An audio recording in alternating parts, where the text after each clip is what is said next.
Hey guys, welcome back to my channel. My name is Larato and thank you so much for stopping by. If you're new here, welcome. I hope you enjoyed the video, and if you're a returning subscriber, thank you so much for coming back. Some of you already know that I was pregnant last year and I was vegan during the time. So I had a vegan pregnancy. Although some of the products that I used were not vegan, my food, what I ate, were vegan. I just thought I would come on here and share my whole pregnancy journey with you and my birth story. I'm just going to start by how I found out I was pregnant. I went vegan in 2017. So after being vegan for a while, my period started being a bit irregular. Sometimes it would come for like a day or 2 days, and then it would be very, very light, and sometimes it didn't come at all. At the beginning of January, I did get my period.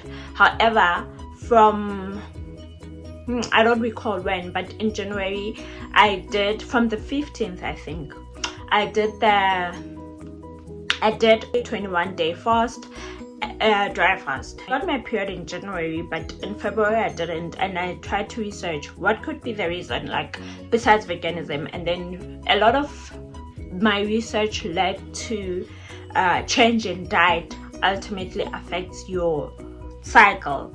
So that gave me comfort. Also knowing what I experienced in 2017 gave me comfort, and I didn't worry. In April, like, my periods had been gone for a while and we were planning to get married, me and my boyfriend at the time.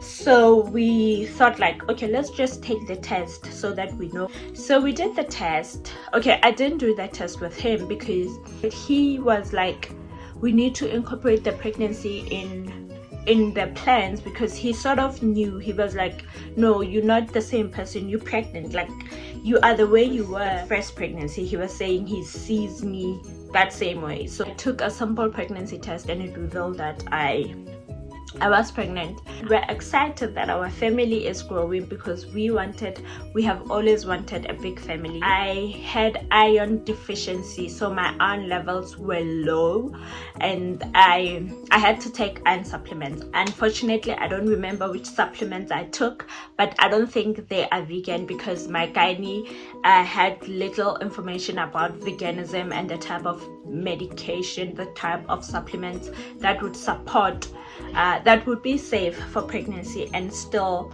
support my lifestyle. And when she said that, I was not bothered. Like, I understand that people don't know about veganism, and it was up to me to do the research, and if I feel it's fine, then I could take another supplement, but it was up to me.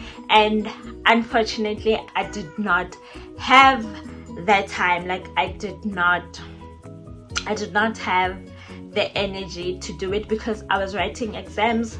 I was preparing for the second Lobola negotiations. I was preparing for the engagement. Like, I could not be on some, let me research which iron supplements I could get.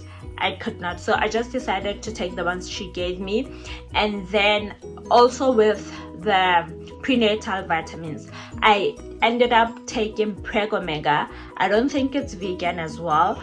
Anyway, I took Preg Omega for the same reason. I included a lot of iron-rich foods in my diet so that I don't rely only on the pills. Those foods would essentially increase my iron intake, and with that I had to watch out what I eat, because when you're vegan, it doesn't always mean you're eating healthy. It just means you're not eating meat. But now I had to focus more on the plant-based side so that me and my baby could get enough nutrients without the pills, the supplement. I should have went to see a dietitian and stuff, but I did not want to change my lifestyle because I know they were going to say, no, you haven't been vegan long enough, so you don't know what you're doing, you're still exploring, just change your diet here and there and stuff. So I don't like being told what to do, so that's why I didn't go. When I went back to my gynae in June, my iron levels were okay, everything was fine. I'd have as pregnancy before whilst I was a meat eater, and now I am vegan.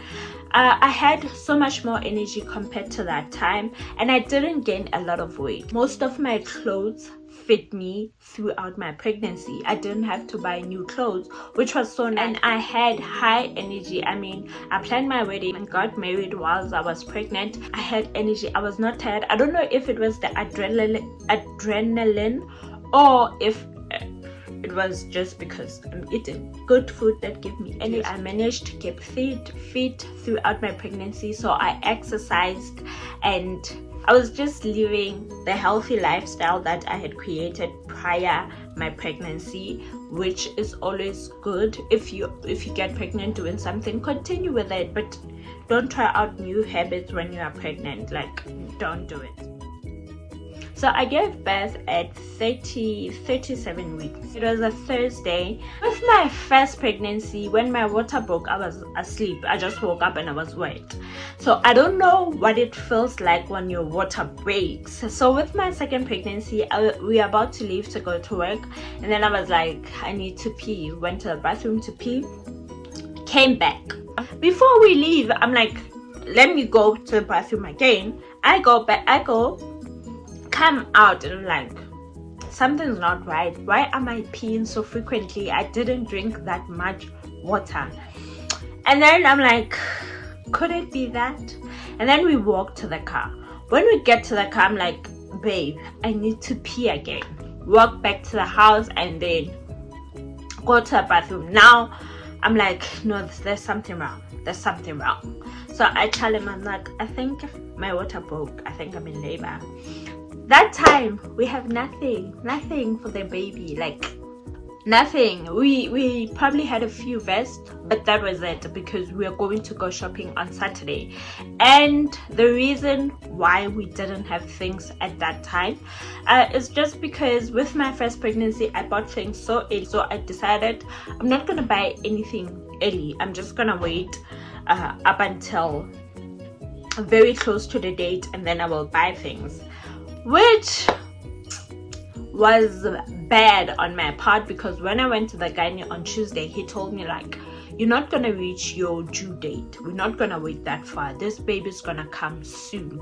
But did I listen? No, I didn't listen. We then had to change plans, but your girl was convinced she's not in labor. My face was made up already, but I still took my heels and my laptop in case I'm not in labor. I go to work. Anyway, we then leave the house, go to the mall to get a few things. We go to hospital and then they admit us. That's us waiting to know what's happening. I was in labor. My water did break, but I did not have any contractions.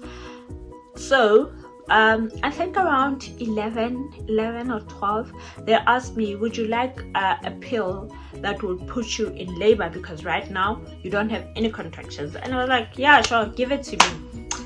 And then I think 3 hours later I started getting pains, like I started getting contractions, but they were still far apart.